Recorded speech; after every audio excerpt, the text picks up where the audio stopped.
Hello everyone, কেমন আছো সবাই? আশা করছি সবাই খুব ভালো আছো, সুস্থ আছো, আর আমরাও খুব ভালো আছি। আজকে আমি তোমাদের সঙ্গে শেয়ার করব আমার ছেলের ডাইপার চেঞ্জ করার স্টেশনটা কেমন। তো প্রথমে আমি এখানে একটা ঝুড়ি নিয়েছি, আর ওর ঝুড়িতে রেখেছি এখানে 4-5 রকমের মোজা। যেহেতু এখন শীত চলছে তাই হাত মোজা, পা মোজা এখানে রেখেছি। আর আমার ছেলেকে রোদের দেওয়ার জন্য একটা পাতলা জামা রেখেছি। আর এই ঝুড়িটায় রাখছি ওর ডেইলি ইউজ করা কিছু ক্রিম, যেমন এখানে আছে বেবি লোশন, ময়শ্চারাইজার ক্রিম, আছে ম্যাসাজ অয়েল, ওর হেয়ার অয়েল আছে, এখানে নেল কাটার, আর সাবান, শ্যাম্পু, তেল, আর রেখেছি একটা ডিজিটাল থার্মোমিটার।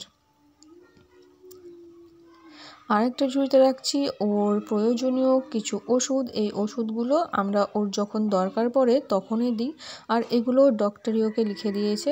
তো এখানে আছে কিছু গ্যাসের ওষুধ, ভিটামিন ডি আছে, হজমের, জ্বর, সর্দি, ঠান্ডা লাগা, কাশির সমস্ত ওষুধ এখানে আমি রেখে দিলাম। একটা চিরুনিও রেখে দিলাম। আর এই ঝুড়িটায় রাখছি ওর ডাইপার। আমার কাছে মাম্মি পোকো প্যান্টসটাই বেশি ভালো লেগেছে, তো আমি মাম্মি পোকো প্যান্টসটাই ব্যবহার করছি এখন। আর এখানে রাখছি ওর nasal drop, hand sanitizer, baby wipes. এগুলো বেডেই রাখি আমি সব সময়, কারণ এগুলো সবসময় দরকার পড়ে। আর এখানে রাখলাম কটন বার্ড, একটা পেনটা রাখি, কারণ কখন কি দরকার পড়ে সেটা আমি লিখে রাখি একটা ডায়েরিতে। আর একটা যেটা মেন ব্যাপার সেটা হচ্ছে ওষুধের গায়ে লিখে রাখি কোন ওষুধটা কত ড্রপস করে দেবো তার জন্য।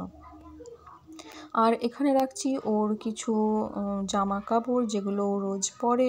আর এটা একটা জনসেন্স বেবির গিফট সেট, এটা ওকে ওর দিদি দিয়েছে। আর এই ঝুড়িটায় রাখছি কিছু রুমাল। কিছুদিন থেকে দেখছি আমার ছেলে থুতু বার করছে, তো সেটা মোছার জন্যই এই রুমালগুলো আমি রেখে দিয়েছি। আর এই যে এখন আমি একটা ড্রাই শিট পেতে নিলাম, এখানেই আমি আমার ছেলের ডাইপার চেঞ্জ করে দিই।